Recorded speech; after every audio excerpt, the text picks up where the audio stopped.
Je úplne no, a úplne pomaličky sa púšťa.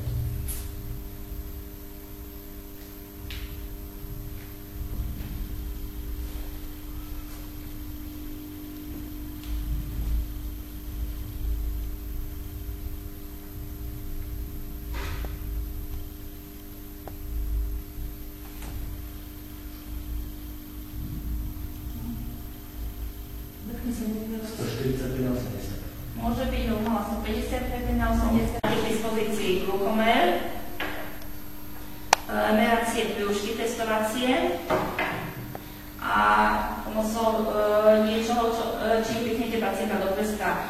Keď je takýto glukomerový set, tak súčasťou toho setu býva aj takáto pištolka, sa môže tomu povedať, pomocou ktorej vlastne ľahko pacienta do prsta pichnete.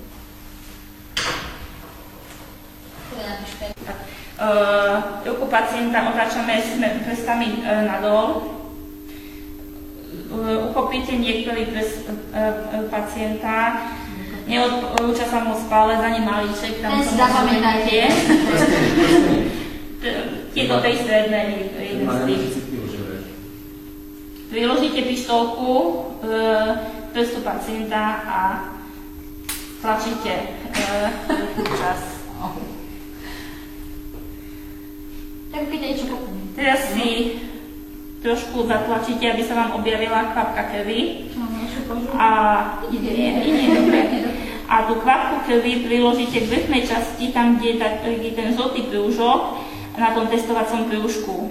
Ten prúžok si sám nasaje tú vzorku krvi a začne vám odčítovať 5 sekúnd. Chcem počuť žiadne zlé správy. Po odčítaní 5 sekúnd vám ukáže hodnotu 6,4.